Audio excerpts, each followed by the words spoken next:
people are finding faster and faster ways to relax. So Instagram, do you think might be making the similar kind of mistake when it comes to Instagram TV app? I don't know whether Instagram's move is going to be successful. I think this shift will be very, very interesting for brands. You can find a lot of people experimenting with formats, and this is going to be a very, very good space to watch what creators do with something like this.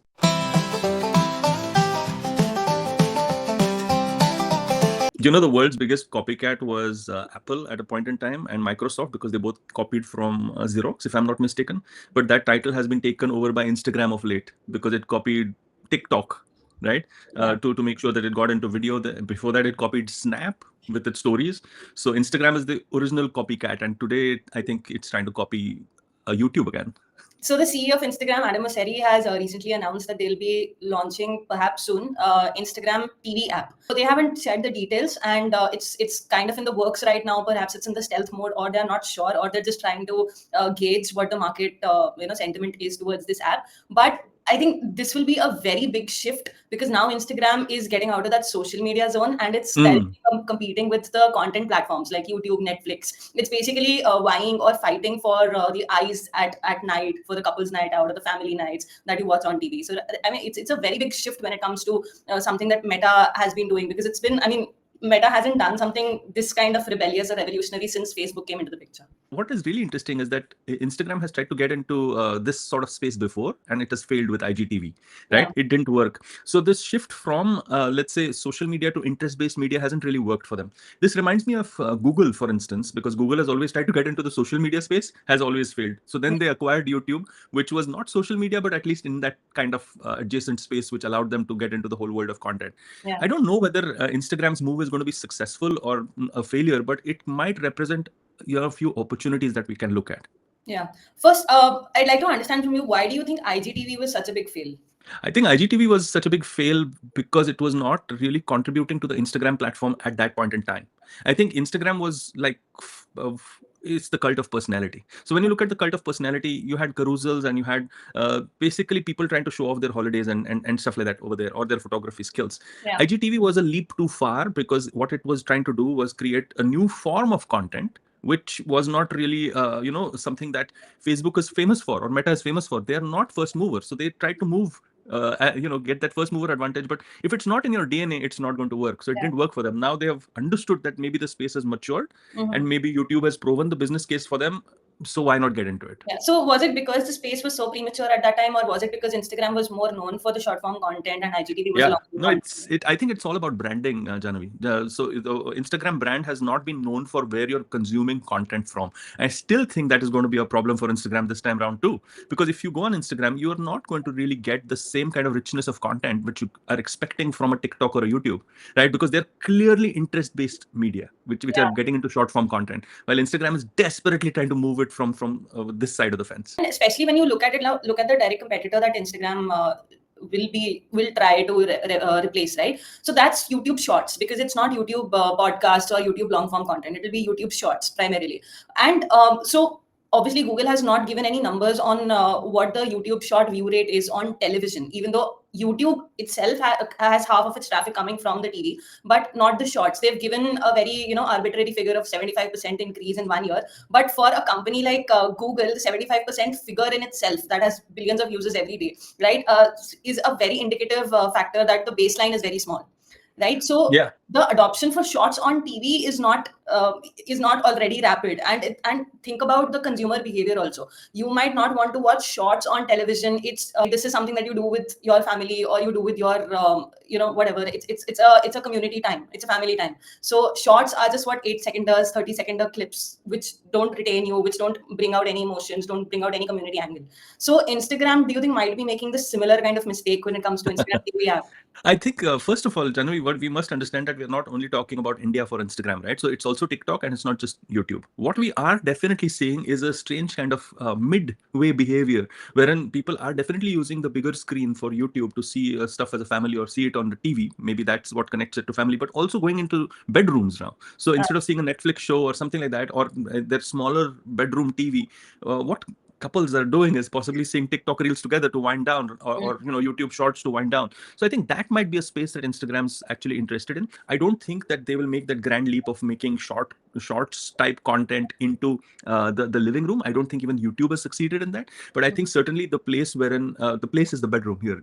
Do you feel yourself that short form content in any of its variations can actually be watched on the bigger screens? For example, even Netflix failed with it, right? They came out with the 30-seconders just for laughs and all of that. Even Netflix didn't work very well, even though it is something that you watch in the bedroom. I think there has to be a new form of content which can be explored by content creators, which doesn't exist right now. And it can be starting off with niche content, because if you notice the way in which we what are these couples doing to chill out seeing the same TikTok and Instagram or whatever it is, or YouTube, or in the bedroom, is Hmm. that they have replaced it in their minds they've replaced a podcast in their minds, or they've replaced a YouTube a big long form thing in their minds, or they have replaced a Netflix show in their minds. So people are finding faster and faster ways to relax, and their shorter attention span has also gone to a place of rest rather than just being in the outside world. So even in their bedroom, like you and I, we are in trying to sleep, and we find it really difficult to sleep because it is still going to be your battle with your short attention span. So it is always difficult for you to make that transition, and I think there might be a bit of an opportunity there. I'm not too sure, but I think a new form of content is what I would advise all of our young audience to kind of look at. I think this is a good place where we should talk about, what kind of format or kind of content should the new creators watch out for that might be coming through with this announcement of Instagram TV app. Yeah, normally what we have to look at, I mean, generally we are always comparing stories on this channel, right? We are always comparing, like connecting stories to business. And here I would like to make a slight departure and try to understand, can stories be portable across Yeah. from the smaller screen to the larger screen and stuff like that? And it's a very interesting line of argument, right? So if I look at what has been happening in the world of media and the world of stories, I'll give you 2 or 3 specific cases. The case number one is, we call the Avengers films a series. Now, this is a really interesting thing because it is literally coming from the Netflix Netflix era. term of a series. Yeah. So Yeah. essentially, movies were trying to become like Netflix. Netflix got into movies. So Yeah. it's a topsy-turvy world, right? The second case is where you have graphic novels which are converted into anime. And this is probably the more interesting piece, because I was into graphic novels to a huge degree, and so was my younger daughter Avni, and we used to read our graphic novels, and that was our me time. We used to read these graphic novels. It was a lot of fun. But what tended to happen was that when they became anime, and this is really critical, all of us started watching an anime called Attack on Titan, okay, on the big screen. Okay, and this became a very different behavior. This became shared behavior. The whole aspect of it becoming a private, me time sort of thing, to something which is shared, and that might be a very good way in which you can actually connect to people who are maybe sharing a bedroom, or maybe people who are actually sharing a space which has a sort of a bigger screen, but not as big as you'll find in the living room. What I gather from this is, on the big screen, whenever you're watching something, it is the story arcs that somehow seem to dominate any content for me, Yes. which is something that has been missing in the short form content or in the reel content so far, right? It is mostly UGC content, it is candid content. Yeah. But if you're watching it on a bigger bedroom, are we then seeing a shift from this, what is that Kardashian show or whatever, Life of a Kardashian, to a story arc sort of a format, where Yes. Instagram Reels in itself will perhaps become like short film, 3-minute short films. Yeah, no, that's a really interesting point, because if you see the way in which short films have found their own niche audience, people are getting into highly produced short films which are now making an impact. And you could also like pay for short to see short films. There are people who are doing that already. And I think Instagram might be looking into that sort of space as well, because they can literally make it into again, connecting it back to their brand, which is around the cult of personality. So showcasing different personalities, in short stories, or doing very quick, maybe autobiographies even, or biographies, or historic events. So there can be various areas which can be explained within 3 minutes, and it can hold somebody's attention for that, and you can literally have a paid service, if not a free service, for something like that. I think this shift will be very, very interesting for brands, because Instagram is being used by brands left, right, and center to promote their content, be it through Yes. PPC campaigns or be it through the brand films and performance campaigns or whatsoever. Now it won't just be influencer led, right? So I think we should come to the influencer marketing separately in the segment, because that might be a very big shift. In fact, if story arcs are going to matter more, Yeah. right? But what does this shift mean for brands? Like, how does a new medium define the story for a brand differently? I think brands are dependent on the way in which content creation is evolving. right? So these are very deeply interlinked. So you're right about influencers, and you have things in the influencer space which are changing quite dramatically almost overnight. First is you've got AI generated content. In fact, you have a social network like Sora, which is like completely based on AI generated content, which is reducing the stock of influencers who are just influencers. So influencers are now becoming kind of creators need story arcs, influencers just need the cult of personality. So Right. if I look at the story arcs, then clearly you need to have a base theme with which you're actually communicating with the audience, and then you need to build on that theme with mini stories, like, okay, I'm doing this, I'm doing that, etc. And it needs to have a coherent sort of follow through in upcoming episodes, Yeah. if I have to say that. So I think that space is changing because influencers have to respond to the AI challenges, and influencers have to change into creators. Now brands Hmm. have to kind of understand that, oh, okay, now it's no longer just getting a spokesperson for myself. Yeah. I have to invest in a story. So brands might find different ways of actually connecting with its TG by sponsoring stories rather than influencers, or Hmm. sponsoring episodes. So we are literally seeing back to a program being sponsored on television. You might Yeah. have a mini program being sponsored by a brand on Instagram or YouTube or something like that. That reminds me how YouTube came into limelight for entertainment, in at least in India, right? Earlier it Yes. used to be celebrity endorsements. It used to be films in the theaters and brand placements there. I mean, the brand ads used to be the ads on the television or during the primetime shows or in the trailers before the Yeah. movie started in the theaters, Yeah. right? Then the viral fever came in. Right, the Yes. TVF came in, and Magali Appa came in. All of these small entertainment shows, they like jammed up YouTube, and this entire brand culture shifted from branded content, right, Yeah. from Yeah. just, brand ads to branded content on YouTube. There were brand placements. Yes. I mean, you saw great brands like Ola, Uber, skincare brands getting into the foray, and completely the content landscape changed, at least Yeah. in, right. And the viewership for YouTube suddenly increased. New kind of content started coming into the foray. It became more about the content, and the brand was a part of the content, like you said, Yeah. sponsoring that content, right? So I think this might be another shift Mm. where celebrity became TVF, and influencers will get lost in the new story arcs that come on Instagram. And influencers will now, because of TVF, almost everybody has a chance to be an influencer, right? Yes. There are production houses starting left, right, and center in their houses. People are coming out with new content. They are becoming celebrities. They are becoming influencers. So Yes. in that arc of that influencer magnanimous personality of Dua Lipa's and whatever, they are going to again change once this Instagram foray comes on the TV, perhaps. Yeah. No, I like to add to what you're saying. It's a very interesting part that actually even the platform doesn't know how the platform is going to be successful at times.